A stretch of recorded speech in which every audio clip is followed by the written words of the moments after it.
go for approval. I'll open the meeting at 6:34. First item on the agenda is approval of the June 18th minutes. They were dropped. Recording in progress. They were put in the Dropbox. I hope everybody's had a chance to read them. Is there any discussion? I'll entertain a motion to accept the June 18th minutes. I'm going to be looking at you, Ray, all night long. Yeah. I got a motion. Do I have a second? Second. Second from the screen. Any further discussion? There being none, all those in favor, I got to do voice. Just roll call for the two there. Just roll call? Okay. Christian, yes or no on the minutes? Approve. Yes, yes. Yes. Jamie? Yes or no? Yes. Yes. Ray? Yes. I'm yes, that's unanimous, 4 votes. Okay. Next on the agenda we have is a review of the capital plan. So are you saying that, So I'm just gonna reiterate what I said to you guys. So there's a small change in what's in the Dropbox for police, because they came in this afternoon to talk to me, and so we changed a couple things up. So I'll re-update it when it goes in the Dropbox after this meeting. But there's a small change for police. So no cruisers, because they did cruisers with the leftover money that they had in their budget from FY25. Instead of the windows, they're gonna do building improvements for 50,000, so it lets them do windows in case they come in a little bit more. And then a couple little small things they have left to do in the building. all right, I'm sorry, I'm just catching up. So I'm looking at projected, 26 projected. Yeah. So you took out the cruisers Took out the cruisers completely. entirely? No Yeah. 275 for Nope. cruisers? Okay. They had windows in there for I think 25,000, so I just bumped it to 50 to give them a little bit of a cushion, because our windows came back a lot pricier than we thought they were going to. I think he only has a couple to do, but then he has a couple small repairs that he needs to do in there, so it gives him a little bit of wiggle room to be able to do building stuff. If the windows come in too high, he can shift. He had plate readers in there. And they're still debating back and forth on if they're going to do plate readers, because the problem is, In that budget, there was 2 plate readers. yeah, so the problem is when you put a plate reader, it goes on the car, on the cruiser. If you crash the cruiser, the plate reader could be no good, because now you've crashed the cruiser and it's specific for that cruiser. It might not fit a new cruiser because the years change. So they're worried about putting it on the cruiser. They might just go buy more flock cameras. Kind of does the same thing, but they're stationary. But the plate reader will, if you're sitting like in traffic, so if they're sitting pulled over on the side of the road and they're watching traffic, it will literally run the plates right then. Where a flock might be a little bit of a delay and somebody has to be looking at it, but they think those might be more useful because they would be a permanent, Okay. whereas they wouldn't be wasting if a car got into an accident 2 months after they put the plate reader in, and then the plate reader's no good or Is something. that car specific? How can they be that car specific? Amounts. Yeah. Yeah? Yeah. Wow. So I left him wiggle room. They're still undecided. They might go that route, but they might not. So I just changed it to traffic enforcement technology. And then they had Asher gear in here / tactical gear. I just changed the name of it to emergency response equipment, because they had an earmark in the state budget for Asher gear, but I think the state has since taken it back. They might. They've put a hold on Yeah. all legislative earmarks until at least the fall, until the state understands its fiscal position better. Yeah. So it might come back. So if it does come back, then they're going to shift and do different emergency response technology, whether it's a item or Oh, I maybe get you. buy more gear. So I just left it there. And then they said if they end up getting the grant and they don't need anything else for emergency response, they'll just turn it back. So I left that there as a kind of a placeholder, but just changed their language a little bit. So that's the only change from the one that's in the Dropbox to the one you guys have printed in front of you. Just so everyone at home knows. But I'll let Andrew go through all the Yeah, let's start. school stuff. Yeah, He just put briefly, together. so, the school came back, when the school presented to you guys back in the spring, they brought the large capital plan, that had some pretty high numbers in it. I just basically consolidated the Charlton numbers that were in that plan down into our format to kind of give us an idea as to how it might how the puzzle might fit together. I think we have to have further dialogue with the school, what their funding plan for some of these items are, whether or not they're planning on doing, you know, a loan authorization, or if they're seeking, you know, the towns to figure it out on our own. But, you know, essentially their average per year, starting in '27, was over $1 million per year. You know, or should I say over $3 million per year on average? I was just looking at one school.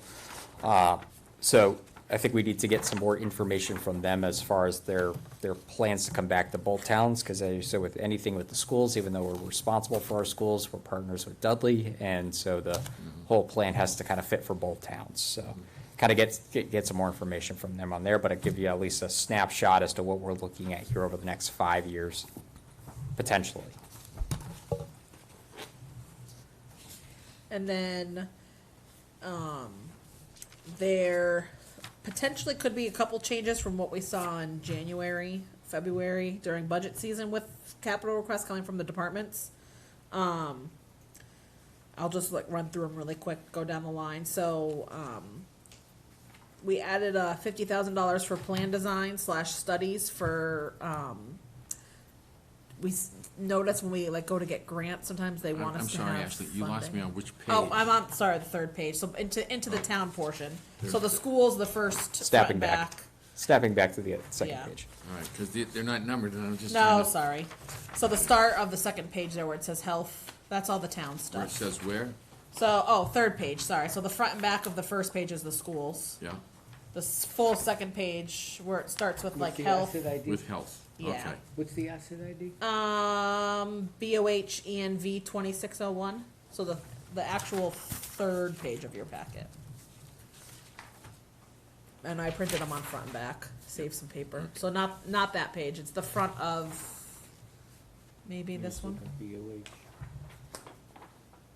I think that's the school one, The first one says health. right yeah. here. It's gotta be that other page you just had in your hand then. Yeah. Nope, not that one, the other page you have in your hand, Up here? the blue one. Yeah, it's gotta be that one, the front of that page. Right. Yeah. Right here. That's the one we're on right there. So mark that one number 3. Right. So I'm just gonna jump down the FY '26 projected column. Yep.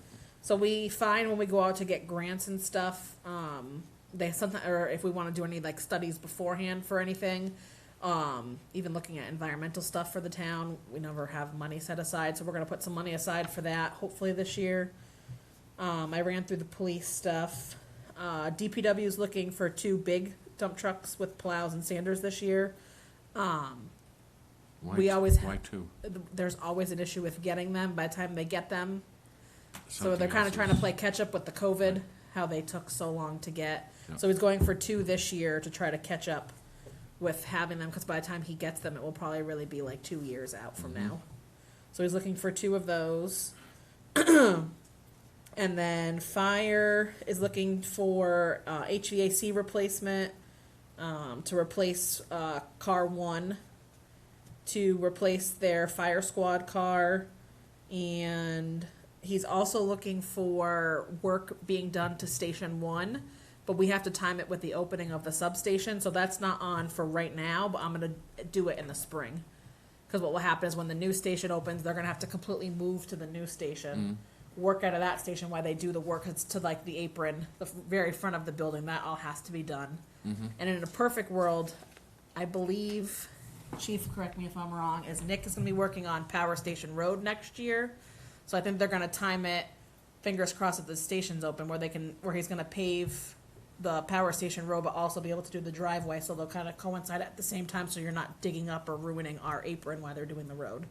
So in a Right. perfect world, we'll be able to do it all at the same So time. this opens up, we move that All over here Completely, to rebuild this. to fix This the gets apron there, fixed, yeah. and then we're out of the old, No, they're gonna, and then they'll go back to the old station and operate out of both.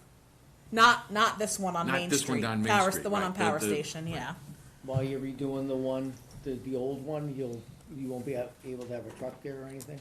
Well, all the equipment No, but that's in they'll this still be able old to building use- down here this one. is gonna go to the new station. All of it? Yeah, between the new station and, they're gonna do some shuffling between the new station and the one on Power Station Road. That I'm assuming you call that well, whether you're switching stations, I don't know, but They're gonna Yes. operate out of both. So the plan for the spring is we need to jackhammer the bay floors of Power Station Road. Yeah. So when the new building opens, we're gonna take all of the apparatus out of Power Station and all of the personnel, and we're gonna move them to the new building. Jackhammer up all of the floors at Power Station Road, install the new floor drains, because the floor drains have all failed and collapsed.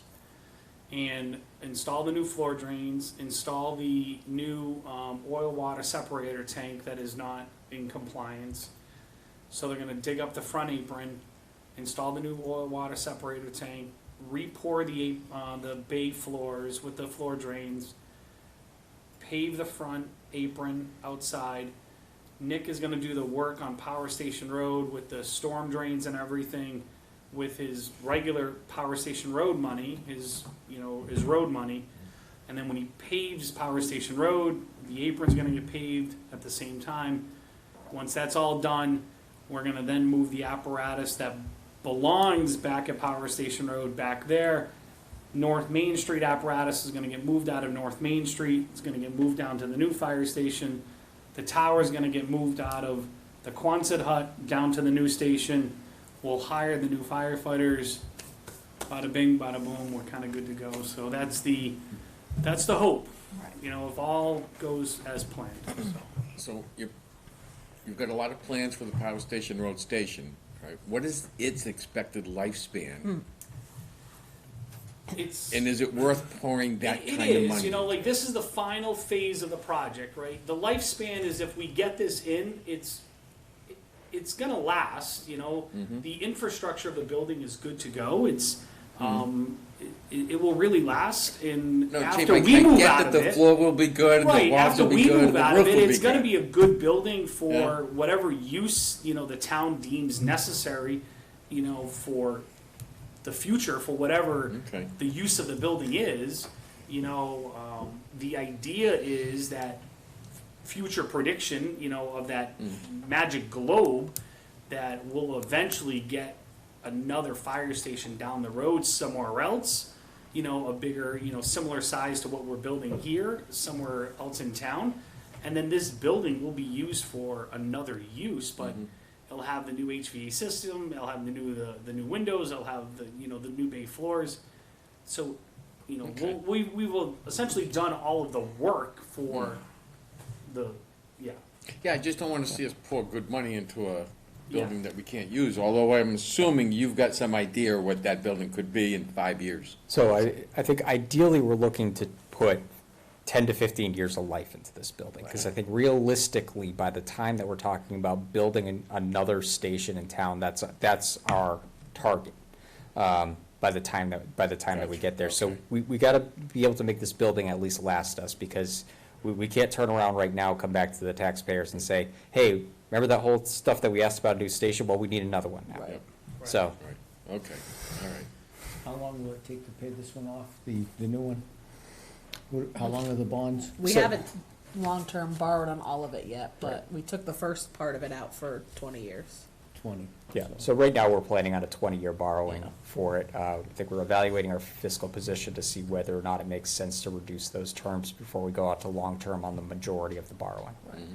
What kind of rates are you looking at right now? 4.25 on the $3 million that we've borrowed so far, but if those rates continue to drop, then it could improve. Right. So we borrowed the part that we did inside the levy limit long-term, since we knew that was gonna stay, and then my hope is once the project's completed, we might have to do one more short-term roll for a little bit, and then once the project's completed, we'll know the full dollar amount, and then we can just Yeah. borrow long-term on that. In that borrowing Once it's done. capability, did we include everything you're going to need in the new station? Lockers, beds, desks, that's all? Everything's included Everything's with a included. healthy contingency based off the bid Yeah, or okay. the. So you won't be bid coming cost. back in May saying, okay, we got a building now, we need Right. some beds. Absolutely not. Okay, Absolutely not. good, okay. So Alright. that's, you won't see that ask in here, but it is in the letter that I just put in the Dropbox Yep. and the letters that you have in front of Yep, you now. okay. So that apron ask, we'll wait to do that at the Maytown meeting. And then moving down, our normal tech, replacements, upgrades, that number's there. Thank you, chief. We're gonna put some money into, did I do window? I haven't There's here, one for but- Windows. and one There's for one for Windows. windows here to do window replacements, I think on one side of the building. And then some town hall improvements, so just more improvements on the building that we're in here. Primarily, we're looking to target some of the stuff that was in the ADA report. Right. With Okay. this, Yep. with the town hall improvements money. Money. And I think that was it on that page. And then moving down to the next page, if you flip over, cemetery's looking to have West Ridge Cemetery Road repaved. And I'm probably just gonna rename it to Cemetery Road repaving, so if he has any residual there, he might be able to do another portion of another cemetery. He got one quote in, but, cause it's over the threshold for procurement, he's gotta go get more, so he was right around that $30,000 mark, so. I gave him a little bit of a cushion, cause by the time October comes, we know that will be inflated. And then library just has a couple small asks, one to recaulk the windows, one to refinish the floors, and then one to do, ADA compliance on their I'm front door. hoping these are all in the old section of that library, because if you're telling me this is in the new section, I don't I'm gonna know, look back The at the ADA front records. doors. no, the recaulking and The the, recaulking and the. finishing of the whatever. floors. I'm know where those are. more joking, Andrew, but somebody wasn't watching when that new construction was done. We spent more money. I know, So I believe the That new recaulking building. of the windows is on the new section. because it sits in the sun the most. Yeah. Really? Yeah. How long's it? It was identified during the roof project with the scaffolding. Yeah, yeah. It was asked as to whether or not we want to do it as a change order. We were already against our budgetary figure at the time, so we Right. didn't Yeah. proceed with it. So we're looking to do it as a separate capital Yeah, project. and I'll probably, cause these are so small, lump them together as one and just give her a building improvements line, and then she can spend it between the three. Who's the GC on the new fire station? Tower construction. Howard Construction? Yeah. Okay.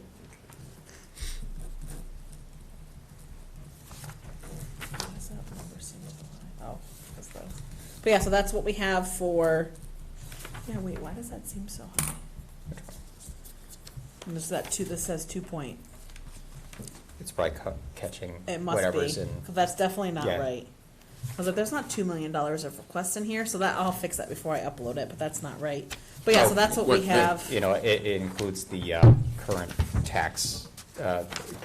It might. It includes the Stuff from the current. everything that's already been borrowed that we're paying in operational costs. Because if you go to the next The first page. part of the there. spreadsheet, it breaks it down to $500,000 of funding that's within tax levy. So most of that's already in operation, already in our operational budget. I'm sorry, Andrew, were you looking at down? The very end of that The very spreadsheet. end of the Very end. spreadsheet that's Yeah. kind of broken Yeah. out. 427,555, that's borrowing, that's debt excluded, and then 1.1 million is essentially our capital Right. plan Yeah. for this year. Yep. There is one other item that we just kind of have right now on our radar that's not on here. It's more or less with the old landfill closure. So, about 4 years ago, the town had authorized $2 million to do the closure of the old Flint Street, or Flint Road landfill. And working with DEP consultants, we're finally at a point right now that we're out to bid on that project. We did just get a recent revised pencil estimate from our consultant that suggested that based off of recent projects, the bids could come in somewhere around 2.8 million instead of the $2 million that was authorized. The bids aren't due until September 10th, but once those bids come in, we'll have a much better idea as far as that is. So we just want to put a line in right now for supplemental, that if that number does come in, higher than what was approved, we can go and at least make sure that project keeps moving forward. Yep. So at our next meeting on the 17th, I'll have free cash, our set free cash number, and then we'll have that, if there is an increase, we'll have that too. Yeah. Okay. So that's kind of all I have for capital item requests. I'll leave it open if anybody has questions before I skip to the next. So the tax levy number that's down here, that where you've got projected 500,000, that's new, is that basically not new growth? So if you look at the very, very first page, I have outlined on here essentially outstanding, it's like outstanding debt, and then the cost for the Right. fire substation debt exclusion, Yeah. fire station debt, and the old landfill closure debt. Yeah, So that's what accounts for down there, 928,118. That's then separated by what is debt within the levy and what is debt that's excluded. So that debt is, South Charlton Reservoir, the dam that but that borrowing gets paid for by the betterments that were charged to the residents that live around that lake. So that goes into an account, as we collect it, it sits there, and then I use it to pay the debt every year. So, not to make a joke talking about lakes, but you're really getting in the weeds on this one, and I'm just trying to back it up Yeah, and right. understand, okay? and then Where the- you've got tax levy at 500,000, Right, so That's- that's already in our represents- operational budget. Yes, right, okay. yeah. So it includes Our current borrowings. operation. Current Yes. operational. Yeah, Okay. so we pay for that under the levy limit, not outside of it. Right, We added this that way more or less for the projection, so if we talk about additional projects in the future that are gonna require Right. loan authorizations, I wanna be able to separate that out to show that those are under levy tax Yep. commitments. Right. Yep. I got you, okay. And then the 427,000 was the interest on the short-term borrowing we did outside of the levy limit for the substation. Mm-hmm.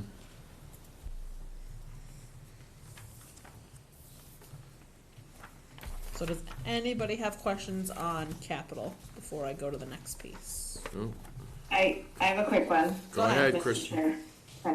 Okay. Ashley, the 17th, it sounds like it should be pretty much baked. I just wanted to ask, because I know like the schools have to come back, which was one of Jamie's questions. When do you think there'll be something really solid in there for us to review? I just kind of want to put it in my calendar. So, the school stuff, you're not gonna have now, that will be a talk when we go into budget season with them. So, I think okay. Andrew just put the school stuff, so there's nothing really for FY '26 that was in the report, it was all FY '27 and forward. So, Okay. but it will definitely be a talk when we go into next budget season with them, how they're expecting us to pay for the stuff for our schools. So there's nothing Okay, in the and the- 26 now, but it will be for 27. And then just any of the other capital And then changes, when the- will those be fully baked? The plan that I have that's printed in front of us now is, I would say, set in stone. I just won't have free cash numbers until, hopefully, I submitted yesterday, so I hope to have them next week, if not by Labor Day week. But I will put this plan in the Dropbox, because it just had a couple changes today when we get out of the meeting. So you'll Okay, have so it. maybe say like a week before we meet, it'll be. Oh, you'll have good it to at go. least that, yeah. So once I get free cash certified, I'll send you guys out what number it is. And then what we'll do at the September 17th meeting is just pick what we want to use the free cash on out of this list. Perfect, thank you. You're welcome. Jamie, anything? You got anything? Yes, I do have something. I guess I'm following up on what Kristen just asked. How come the schools don't have a request for the capital for the fall? It sounded like you said that they had close to $3 million worth of requests that's upcoming, but why wouldn't we spread that out over the course of 2 years versus trying to have that all come in one chunk? Yeah, Andrew will answer that. Yeah, so pretty much I took the numbers that are in this spreadsheet on the basis of the capital plan that was presented back in the spring. And the way that it was presented in that spreadsheet specifically was 2027 was a 10-year plan, I believe, from 2027 to 2037. Now, they haven't come back and said, hey, we looked at this plan and, we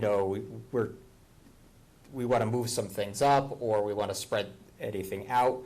I'm just taking it on the basis of what they've publicized. Right.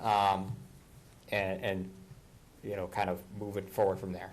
Because I believe that it has to be part of their operational assessment to us, not necessarily a fall town meeting action. Right. This operating in May and capital in October, that's a Charlton thing, not a regional district thing. Right. So when they give us their request for a budget for the May meeting, it's operational and capital all together, right? Yeah, I hear that, but if Charlton proposes that we take capital reviews in the fall, why wouldn't we request the schools to give us their capital requests specific to Charlton? Well, how, For the but fall. Jamie, how would we know what to fund without Dudley's input into it? So what, you're gonna ask them to also take a look at Dudley Charlton's, capital request sometime in October? Cause why would I we? don't know, I'm trying to think that it's less palatable for taxpayers to take a $3 million look at a budget for the school and take on their normal operating budget than it is to spread it out over the course of time. Well- And if this is when Charlton reviews capital, why wouldn't we tell them we wanted to look at the Charlton-specific capital? Well, I don't think necessarily they're gonna come and ask us for 3 million. Why, I think the report recommendation is that we need $3 million potentially in repairs. Whether they do all of them at once, cause there's also, like, if you look at year 2029, they have like almost a $50 million request, because it's a whole bunch of repairs to the outside of one of the buildings. To The masonry, they gotta. Heritage, Right. yeah, so Seal like the that. masonry and- Right, so yeah. I don't think they're gonna come to us and ask us now, so that was our plan, to sit down with them in the, I guess, beginning of the new year, and sit down and talk to them and ask them kind of what their capital plan is, are they gonna abide by this, are they gonna wait, are they gonna have a different plan? Kind of where they're thinking they're going.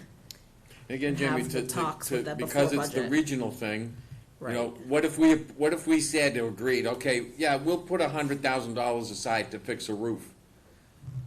And then Dudley does nothing. Well, that right? was kind of also our question too. We don't really know how it works, aside from, we know we're responsible for our schools, but do they have to do equal work in Dudley Right. as they're doing work here to keep the agreement? Cause they did the roof here, and they also did the roof in Dudley, and they did work at It the high just- school, so. It just we don't- happened to be that when they were having an assessment done of the roofs, they both needed it.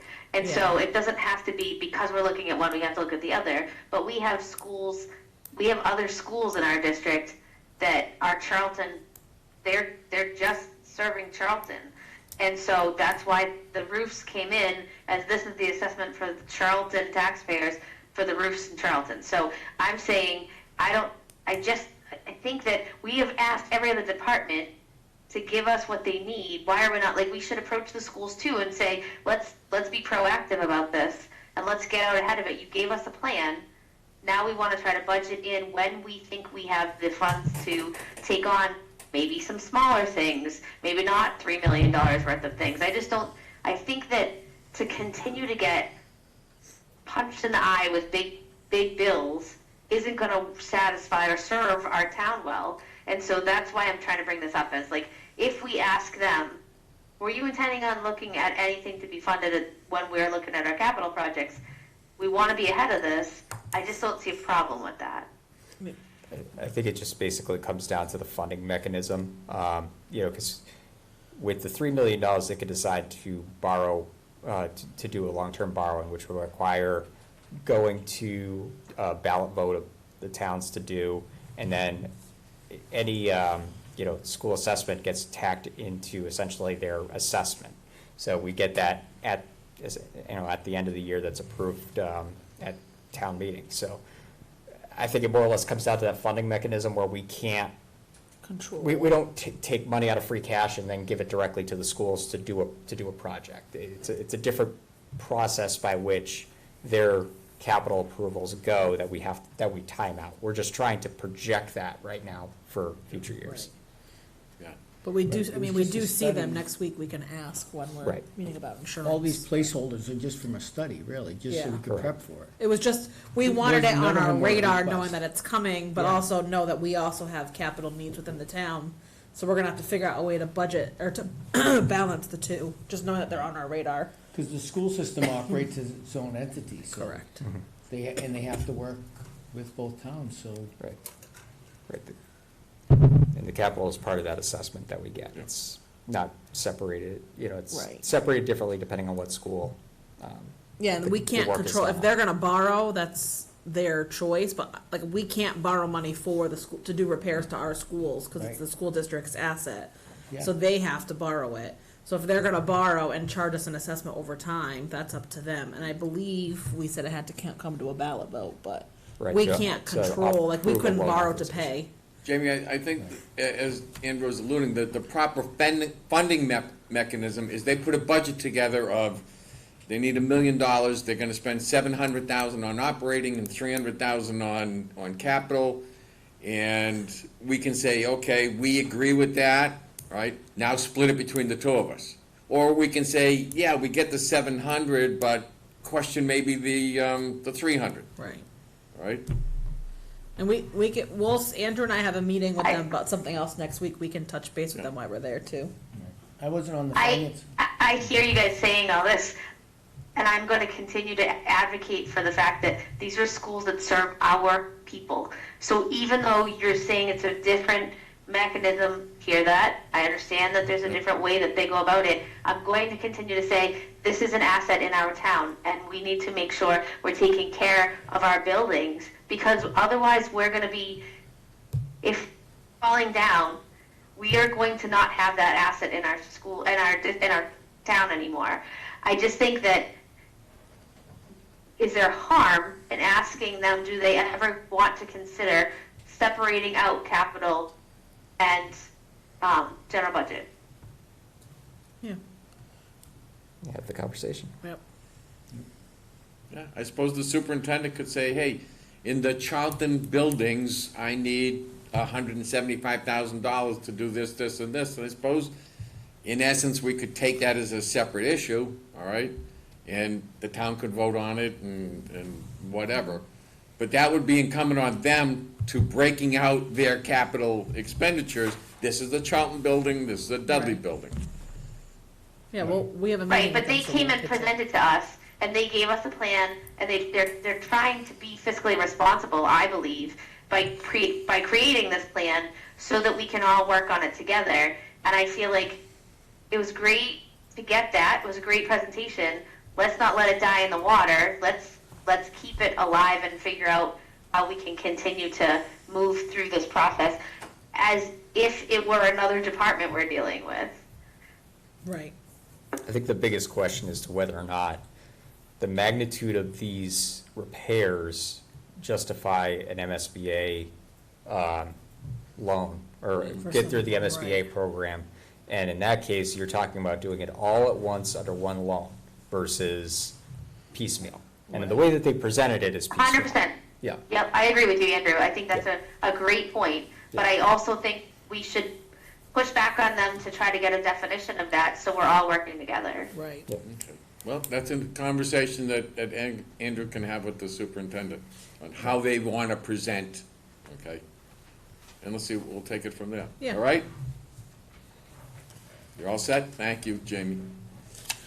All right, let's move All right, so I'm on. gonna move on from capital. So there's another tab for you ladies at home that said FY25 or FY26 budget amendments, and then for you guys, it's the little smaller, bigger spreadsheet in front of you.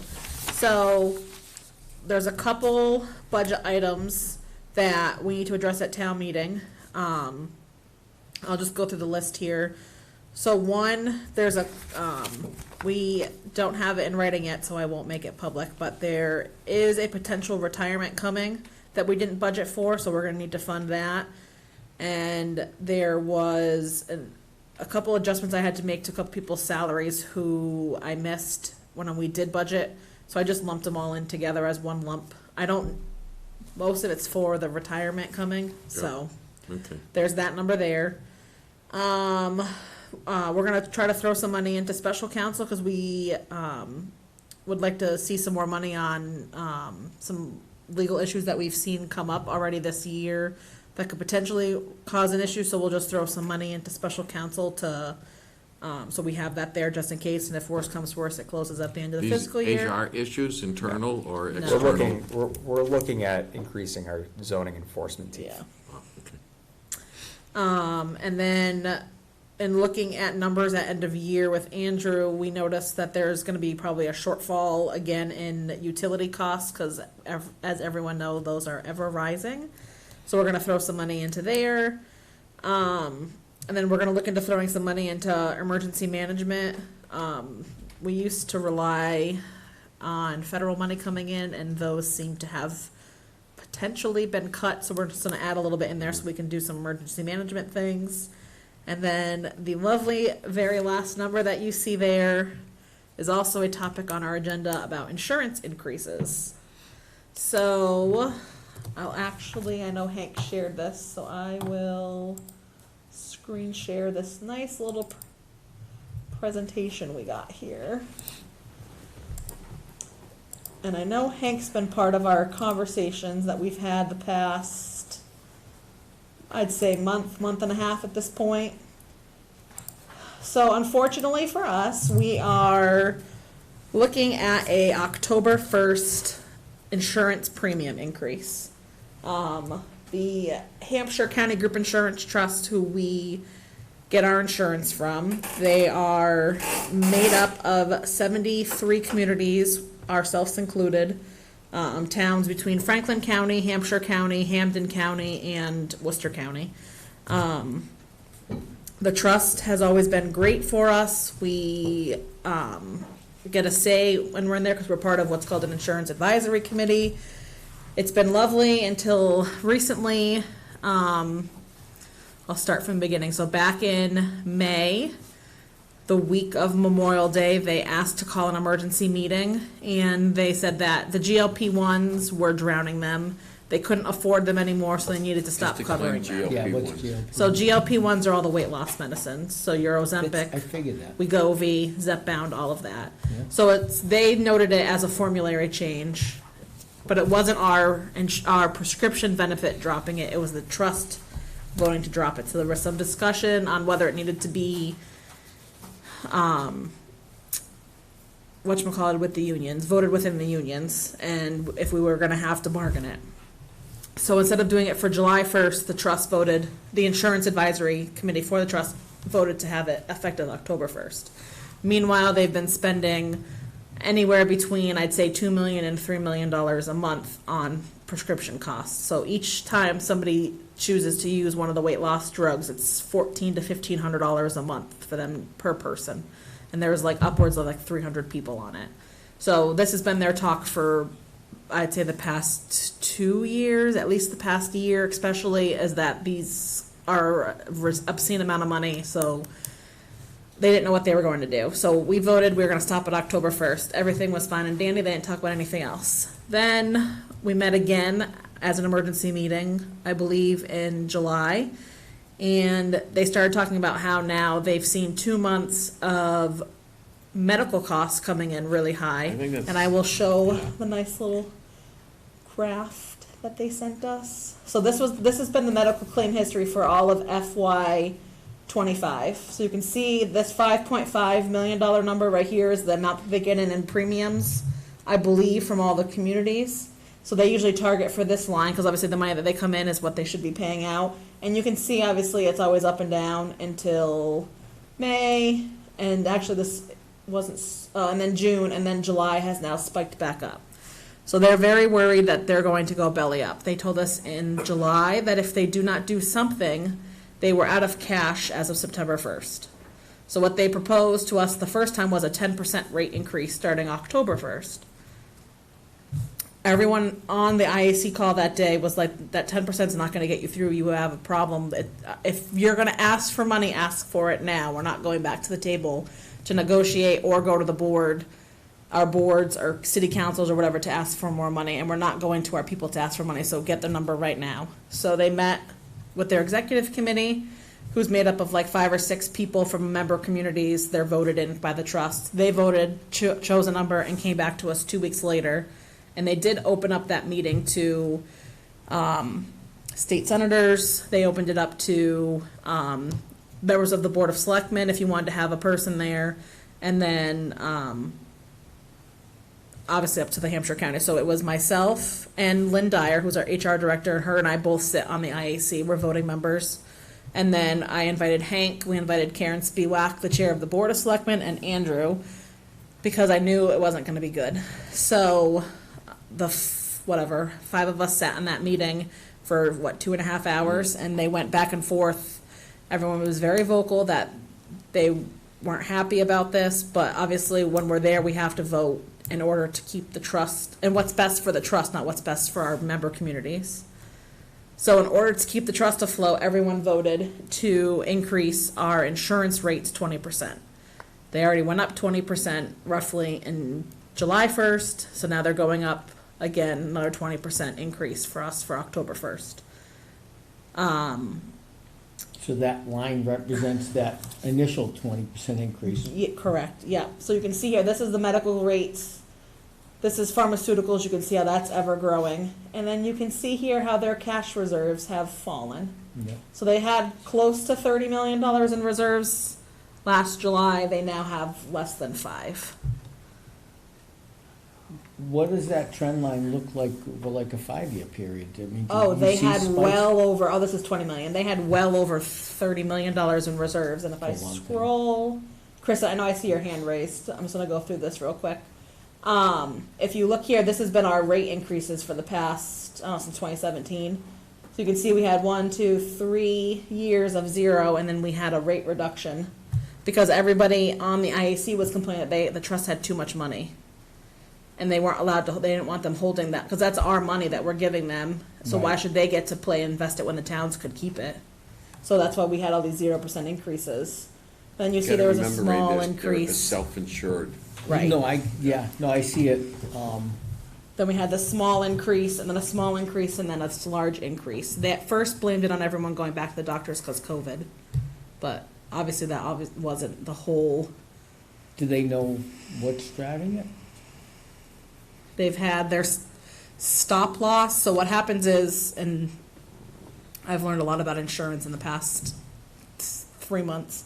So what happens is, you get a claim that comes in, the trust pays all the claims out. So we go to the doctors, the trust pays it out directly, not the insurance company. So the trust is paying claims in and out. They just use Blue Cross to like run our insurance through.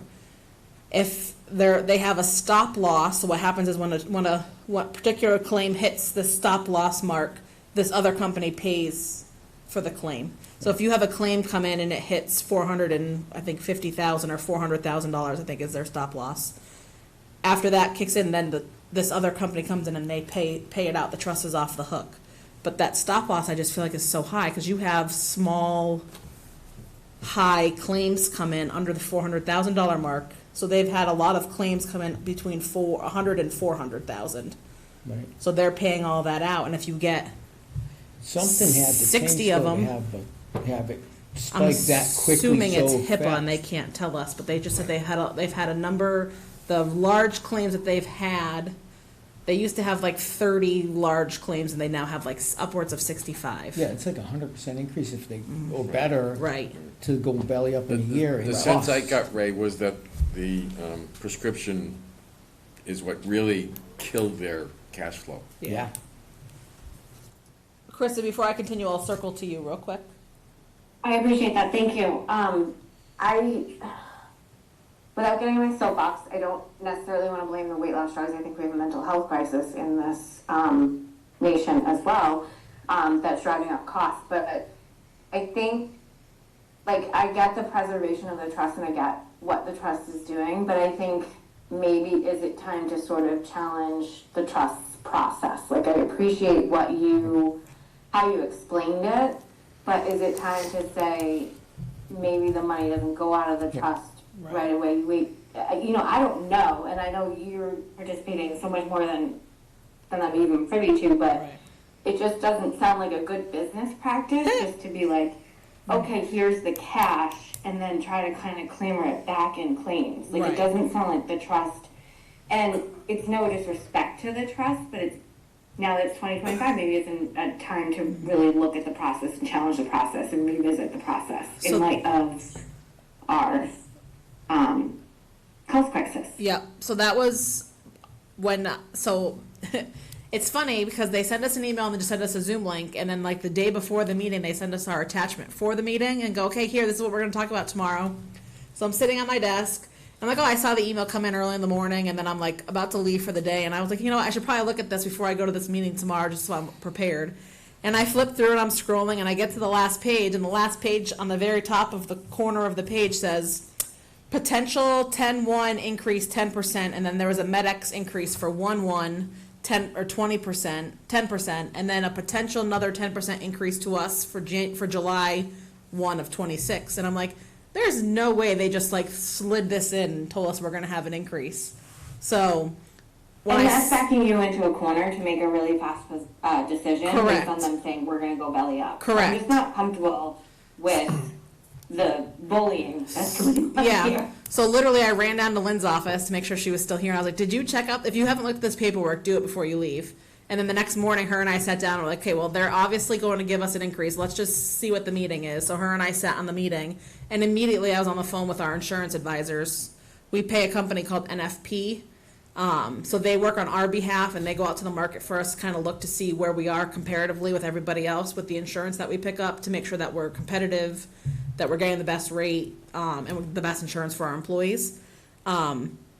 Immediately on the phone with him and they're like, help, like, what do we do? So we've asked Hampshire County for our claims data because we can't look at any insurance without that. They're giving us kind of a hard time about it because they're like, oh, we don't have that data broken out by member community. That's the whole point of belonging to a trust, is it's not all itemized out. So we asked for that, and since July, like mid-July, Andrew, Lynn, and I have been looking for other insurances with NFP, but without our claims data, we can't really go anywhere. So we do kind of have our options lined up of where we can go and what our choices are. We just can't do anything without our claims data. So we've been looking for sure, because as soon as I heard this, I was like, this is fishy, something's going on. And it's not just this. I think legally Yes, because it's our obligated. data, yeah. So they have to, it just was gonna take them, so this is, I can't remember if it was the 4th or 5th week, but I will email him on Monday and double check it to see where he's been with it, so. Is there something that changed in the policy, or is it's So literally just? they alerted us because they're supposed to have 3 months of reserves on hand, and they don't. They're down to like a week of reserves or 2.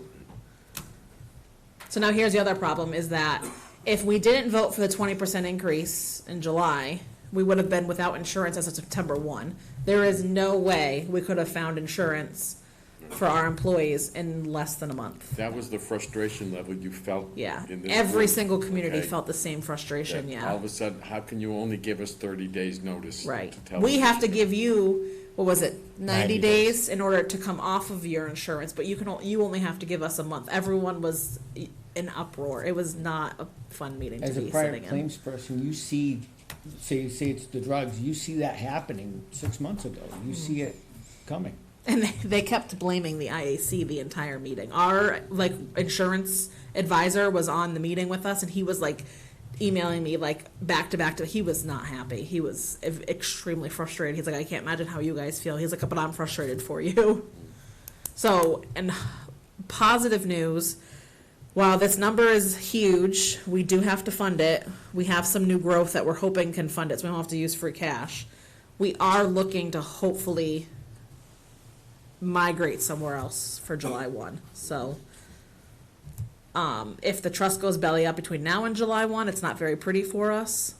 I don't know what we're gonna do, because I think they did, so our insurance advisor did tell us, we thought we could just fall onto the state's insurance, which is the GIC, and I think he told us that the GIC will not pick us up. So we'd have to probably do something with Blue Cross, and we would be self-insured until somebody could pick us up for the new open enrollment of our fiscal year. Yeah, the key is that we need to get our claims data before we can actually get some true numbers. Right. You know, as I say, it's based off of claims, and Yep. without knowing our numbers, we could be the bad apples. Right. So we have to try to figure out what those are before we can get some market, figure out what the market looks like in comparison to what we have now, and make some decisions here in the next few months. Yeah, That's the equivalent, Ray, of you and I having to get our lost runs. Yeah. For our insurance. Yeah. you know. No, but it sounds like it could be a potential emergency. It doesn't. But I look think good. at this point they're inundated. So us, Bay Path, and Dudley are all on this insurance, and I can tell you all 3 of us have asked for their claims data. So if we're doing it, I can't imagine And you a gotta handful of be- other towns in the trust are doing the same thing. You gotta know that all 72 are. Right. asking. So And you would think it's just a matter of going in, coding everybody, A, B, C, D. Oh, Right. give me all the A's, give me all the B's, but obviously it's, Yeah. Well, Well, so here's the I other can tell you problem. it is that easy. So there's I only, could run a number on the whole country. so there's 73 communities that belong to this trust. They have 4 employees in the trust that work for the trust. So that could potentially be their holdup. There's only 4 of them working for 72 communities, but also Depends how it's still our antiquated the data. I systems are, want but it. It's so. like like Clearview, when I worked for insurance, Clearview was like basic. Yeah. You cannot imagine how easy it was to just click, click, click. click, Right. and Yeah. Could do it in 5 minutes. So I'm assuming because it's not, the way the data is in there, to Blue Cross, we're just Hampshire County Group Insurance Trust. It's not Charlton or Dudley or Bay Path. Like we're just Hampshire County Group Insurance Trust. So they'd have to go through and take each person's name and run, but it still shouldn't be that hard. That's an Right. antiquated system. Yeah. but as Ashley said, you know, the good thing is we won't have to dip into free cash. Yeah. To come up with this, Yeah. the whole 585. Yeah, so the way Andrew and I always look at things, if we're asking for stuff for budget and I don't have the new growth to pay for, I'm not asking for it unless it's like a dire need. We've been talking with the assessor and we know we should have enough to cover the asks that are here, so Do we I look only at- use free cash for capital, cause I don't wanna get into a situation where we want ourselves capital to fund budget. Do we look Or into requesting cash. it with a lawyer? I mean, we've requested it, but send a letter? So we We've sent already a, had some conversations with legal counsel Yeah. over this. Yeah. yeah, so we requested it via letter that our insurance advisor drafted for us. Okay. If we don't hear back, then they said they're gonna try to take they have other actions that they can do, so. We've had labor counsel involved with our next process. Right Yeah. now, it's just, give them the reasonable amount of time to produce the information. And then if we don't feel it's reasonable, then to start pushing harder. Right. Yeah, So- I mean, Right now, we're doing the legwork to of not be talking able to with, do it relatively quickly, Yeah. either Right. their computer systems from the 90s or. Right, right now, we're talking with other potential partners that we can go in with a smaller group. right. We're looking at what our options are for going out on our own, joining even larger trusts. So I think everything's on the table at this point. Nothing is Right. substantive until we get that data. Right, because like Andrew said, we could be the bad apple of the trust. We could be the ones driving all the high claims. We don't know. But you Not have that much. you have talked about other ways of mitigating our potential healthcare bill. Yeah, so our only option is if we are the bad seed, I think is just going to the GIC. If the trust goes belly up, either riding it out with the trust or just switching to the GIC for next fiscal year, which obviously is state insurance, and the state obviously bails them out when they're in the hole. So that would be kind of our only option, I think. But And how about we're not there yet. How about reducing our employees on our plan? So that's, and I don't know if I put this into the Dropbox or not, but I did print it for you guys. So I know when we were in executive session with the Board of Selectmen, I know Hank was there, we talked about potentially, so right now, we have 3 unions, police, fire, highway. It's in police and fire's union contracts, they get a $3,500 family opt-out. So if they choose to be off the insurance and they would be a family plan, they get $3,500 once a year payment.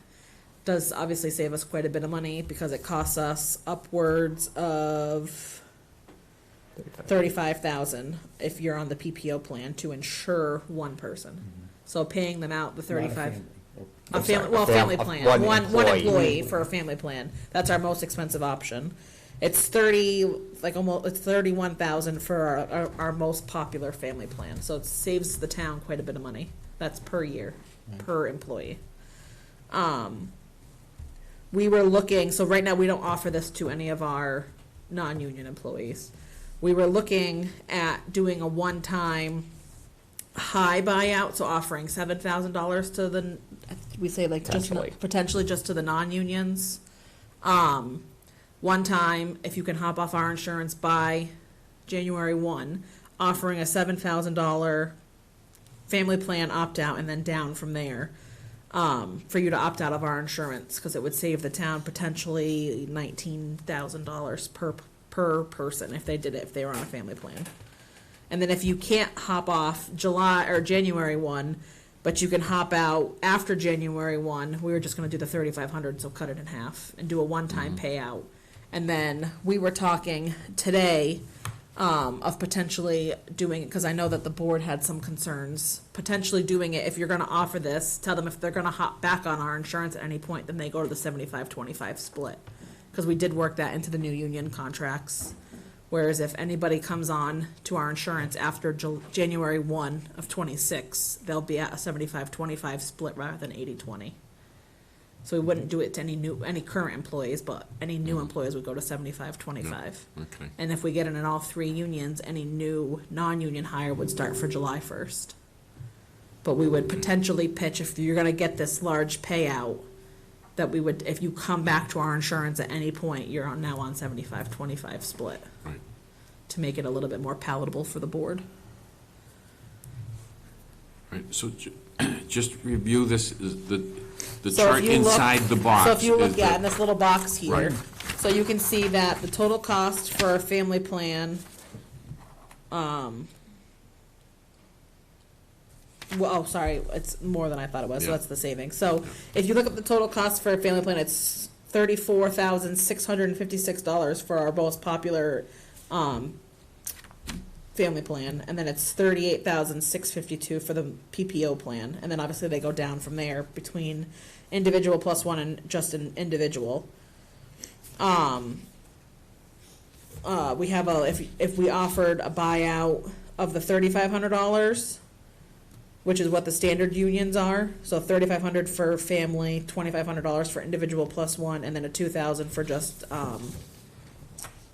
an individual plan. Yep. What the savings would be to the town, so it's 30,000, 25, and then down from there respectively in that third column. And then if you did a $7,000 one-time payout, 5,000 for individual plus one and 4,000 for individual, so kind of doubling up on what we normally do, it would be $18,992 savings to the town, and then down from there with $21,989 for the PPO plan. And then, so the 9-month buyout would be as if you can get off between now and January 1, because we figured if most people could have open enrollments by January 1, they could hop off. And then anything after January 1, we would only do the $3,500. And that's not one And that's time, is that that last annual? column. What's that? Annually, they get a $3,500 stipend? No, one time. Well, this would be one time, but then we would just continue to allow them at $3,500. So one time, big $7,000 as like a real like And then give caretaker them to a hop off. $3,500 bump Yearly every after year that, just for yeah. not being on it. Yeah, Correct. Yeah, you gotta incentivize it every year. right. Yep. With how much it costs us to insure somebody, it's Shift it somewhere Right. else. Right. a huge cost saving. So I know the board had a couple questions, and I think they were looking for FinCom's support on whether you guys thought this was a good financial decision or not. And then they were gonna make their vote on it. But it would be what we were thinking is by adding that come back to the 75-25 split, it still does save us money because you're paying 5% less than you do now on their insurance. What are our deductibles like? I mean, We have none. We have none. The only deductible we have is $200 on prescriptions, and that's it. Sorry, and $100 that's per across the person or trust? 200 Everyone for has the same family. policy? Correct, It's a very rich policy. yeah. So You that's, gotta have some cost sharing in there to manage. so that's another reason what they were blaming it on is that the trust has been, or the IAC has been very vocal that they don't want any plan design changes. So they've never proposed a plan design change, which is what has gotten us into this predicament. So every excuse in the book just came back, well, it's the IAC that wanted this, well, it's the IAC that wanted this. And blamed it all back on everybody on the IAC is how I felt. So the first column down at the bottom, it says $114,000. That's Yep. our annual savings at the $7,000. Where it says savings to town, and down at the bottom it says $114,000. I'm trying to think, Lynn did this out, so I'm trying to think of what, I'm not No, quite they sure just whether added there's up. I'm not quite sure whether there's a total I think that was number if you had there. one person.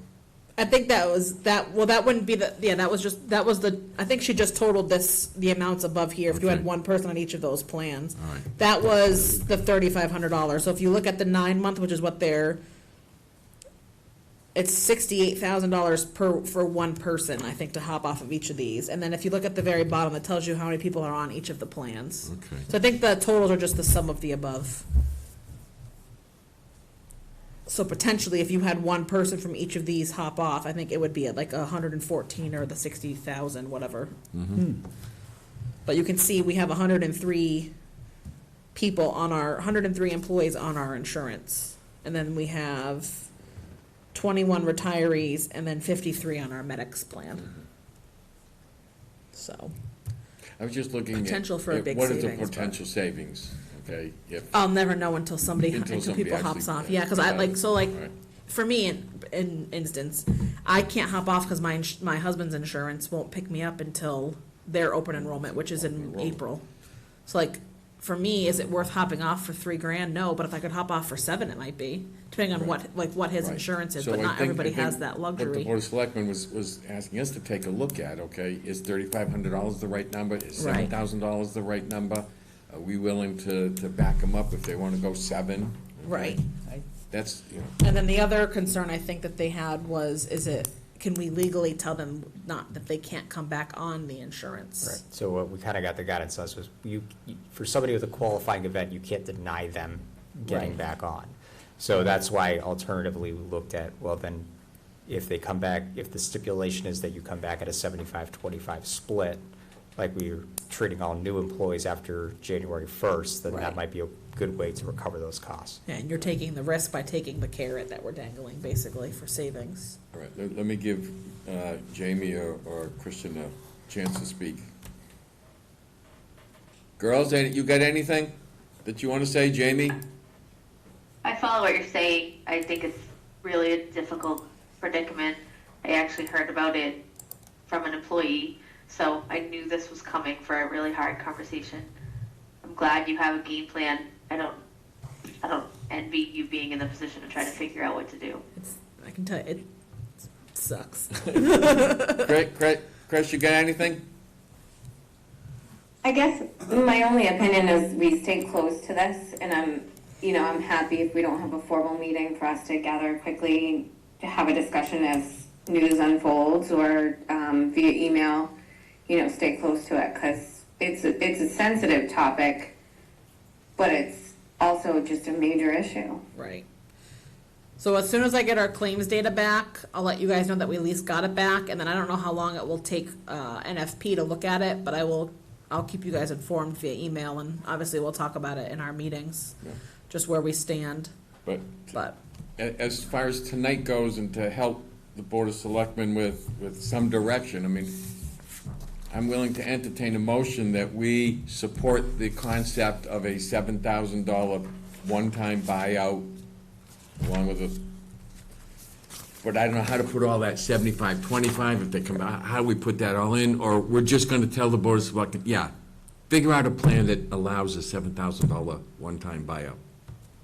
And I would just, my preference is to support it verbally, unofficially, and then have an emergency meeting or emergency vote if needed. But I think the selectmen would watch this and understand kind of our feelings on it. And if they required a formal vote, I'd be more than happy to come together to make that happen with more data. Okay, we can do that too.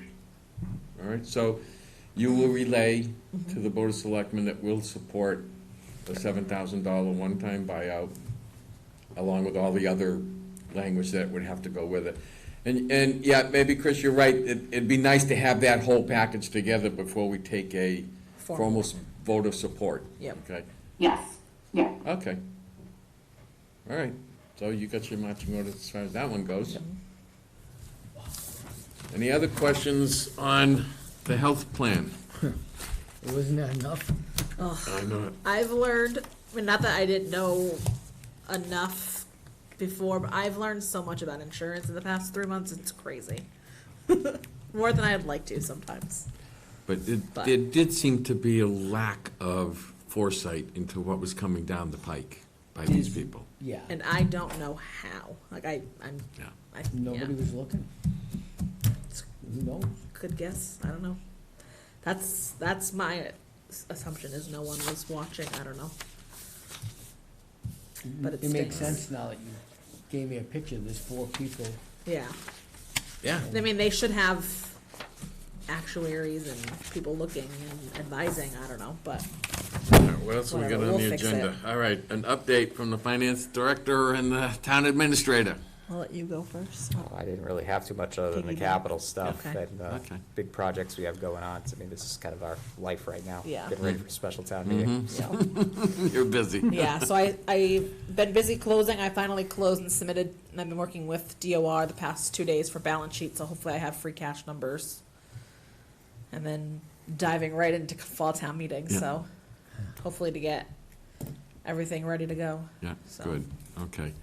Very, very, very And we busy. got, yeah, everybody Next copy, or meeting. if not, it's in the Dropbox of, Andrew put together the calendar for the upcoming, right, Yeah, when so everything we'll is due. meet and- the 17th, set capital in stone for the warrant, and then, is it September 22nd or 23rd is their meeting? Ours is the 23rd, is when we meet with the Board of Selectmen. Okay, so that's a Tuesday, just so everyone knows, Right. and that will be voting on the warrant items in Yeah. capital with the board. And then, I don't know if maybe we rectify the whole $7,000 thing at that point too. Hopefully, We'll be yeah, together. they'll have come up with something. Yeah. Okay. What time will be, I always get confused with these, what time will we be on the agenda with the Board of Selectmen? Is it 6:30 or is it 7? Their meeting Or is it starts too at, early to say? their meeting starts at 6:30. We typically put on scheduled appointments as early as 6:45, but we could put it on for 7.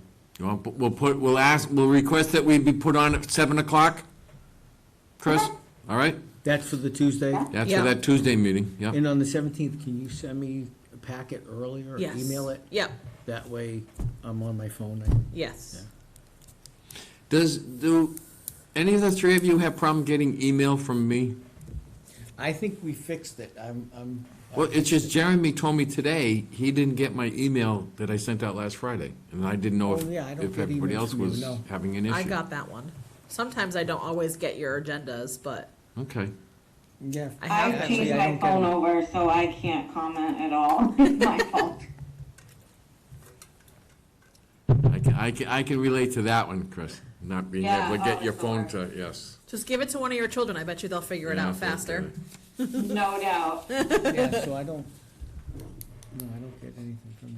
You didn't get anything from me last Friday? It's everything Monday. All right, I'm gonna Tuesday. send out another test email. Okay. Yeah, make Have everyone respond And to make you, everybody yeah. respond, and who doesn't respond, I'll know it Right. doesn't work. Okay. I actually have a proposal, and I don't know if it's against, bylaws or anything, but are we allowed to communicate via our Town of Charlton email addresses, but also copy our personal? Because I think all of us are much better on personal or /work emails, but if both of them were copied on there, I think we'd get them all. All right, the way it was explained to me, Chris, that we want to use our town is because in any kind of legal situation, communications on your personal email would be subject to open meeting laws. Someone could request that information. Public record. So if you want to, Even if town was copied? Well, it's public, you open yourself up for your personal email to be public record. right. Interesting, okay. And that's why I've always discouraged myself That's why using we my have- personal email That's address. why we have Okay. 2 phones. That's fair, okay. All right, our next meeting is September 17th. Yep. So we will see you all then. I'll entertain a motion to adjourn. Motion? I have a motion. Do I have a Second. second? I have a second. All those in favor say aye. Oh, Jamie, Yes, Chris? Yes. Ray? Yes. Yes. Me? Yes, it's unanimous. We are closed. thank you. Thank Have a good night, everyone. Good You night. too. This was for you.